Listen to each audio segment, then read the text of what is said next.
essa é uma pergunta que a gente tem com bastante frequência, né? De, poxa, será que o dólar, ele impacta só aquelas pessoas que estão querendo viajar, né? Será que a volatilidade da taxa de câmbio só impacta quem está olhando para o mercado financeiro? Por que isso é tão importante, né? Será que a gente come? Será que a gente vive em dólar?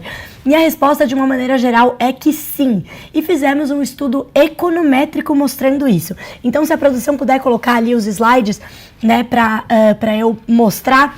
Como a gente começa aqui o nosso relatório trazendo um pouco, né, a visão inicial de um home bias, né? Os brasileiros, o que é o home bias?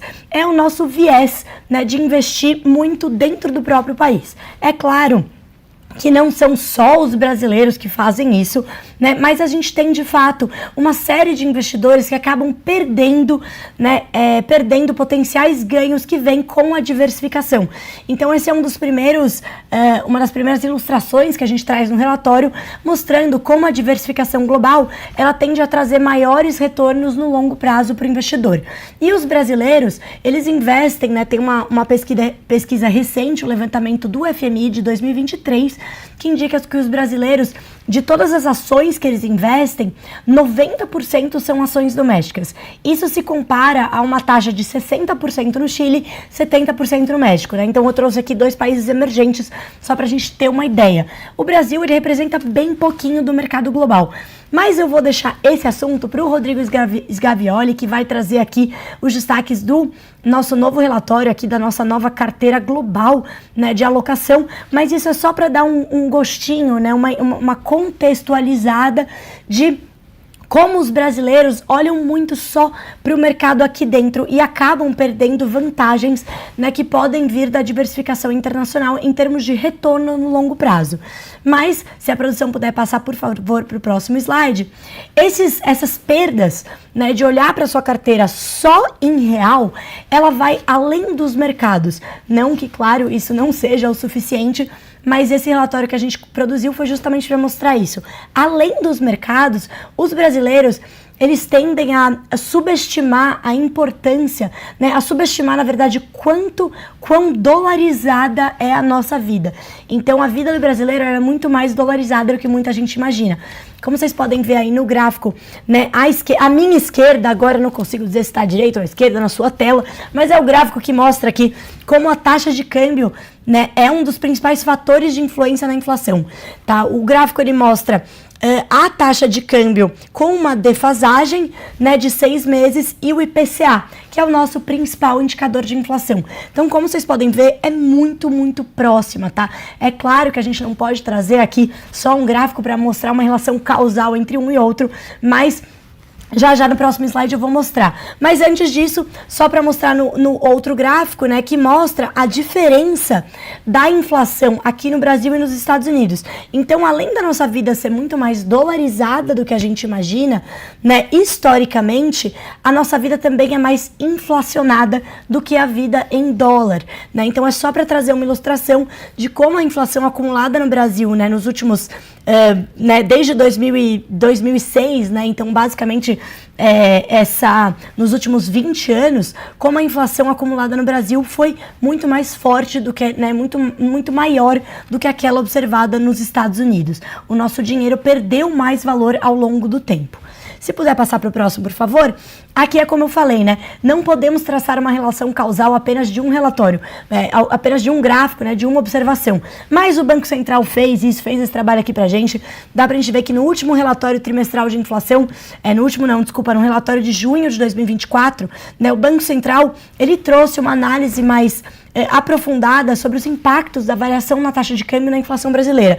Então, ele mostra que a cada 10% de apreciação ou depreciação na nossa taxa de câmbio, né, então aí a gente está falando do real em relação ao dólar, isso implica um impacto de 0,9 pontos percentuais sobre o IPCA em 4 trimestres. Por que em 4 trimestres? Porque ao longo de um ano. Porque vai depender do que você está olhando de bem e serviço. E o gráfico ao lado mostra a diferença, né? Então dá pra gente ver que a alimentação é o primeiro a responder. Então eu tenho trazido bastante essa ilustração, né, que eu perguntei aqui para o nosso economista que cobre questões, que cobre inflação, o Alexandre Maluf, que está com a gente bastante aqui no Morning Call. Eu fiz uma pergunta no ano passado. Ale, quando que a gente vai sentir essa depreciação do câmbio, né? Esse real muito depreciado na inflação? Ele falou: olha, Raquel, pode escrever que no começo do ano que vem vai estar todo mundo falando dos preços dos alimentos, que vão estar sendo influenciados por uma série de fatores exógenos, climáticos, mas também vão ter esse peso bastante forte da variação do câmbio. E dito e feito, é o que a gente está vendo no início desse ano. Então, os primeiros, né, a responderem a essa oscilação são os alimentos. Depois a gente vê os bens industriais, né, em menor magnitude, e também os serviços, né? É só a gente pensar, por exemplo, serviços de streaming, né, que a gente vê tanto, que eu tenho certeza que você que está assistindo aí, a gente vê bastante também. Então, tudo isso é impactado pelo dólar, pela variação da taxa de câmbio. Se a produção puder passar, por favor. E aí aqui a gente fez, né, a gente quantificou esse impacto, né? Então, ok, sabemos então que a nossa vida é mais dolarizada, mas quão dolarizada, né? A gente fez essa análise olhando para todos os itens, tá? Todos os bens e serviços da cesta que compõem o IPCA. E a gente concluiu que 44,7% do IPCA, né, dos bens e serviços que compõem o IPCA são impactados pela variação cambial, né? É legal chamar atenção para a primeira parte da tabela, que é o que a gente considera uma alta exposição ao dólar, que por meio do nosso modelo econométrico mostrou essa alta exposição. Vocês podem ver que tem uma série de alimentos, né? Então a gente tem leites e derivados, óleos, né? A gente tem também ali dentro disso também outras commodities, né? Como os próprios combustíveis, além disso eletrodomésticos, né? Então dá para trazer aqui uma ilustração que é que a cada 10% de depreciação na nossa taxa de câmbio, os preços dos eletrônicos se elevam em média 8%. Né? Ou seja, a nossa vida é sim muito mais dolarizada do que a gente pode imaginar. Isso significa que ao longo do tempo, né, parte da perda do valor real, né, do nosso dinheiro, do nosso poder de compra como consumidor é impactado diretamente pela variação cambial que a gente observa aqui no Brasil. E isso é apenas, né, aqui uma contextualização, já dando um spoiler do relatório que o Rodrigo Sgavioli vai trazer para vocês amanhã.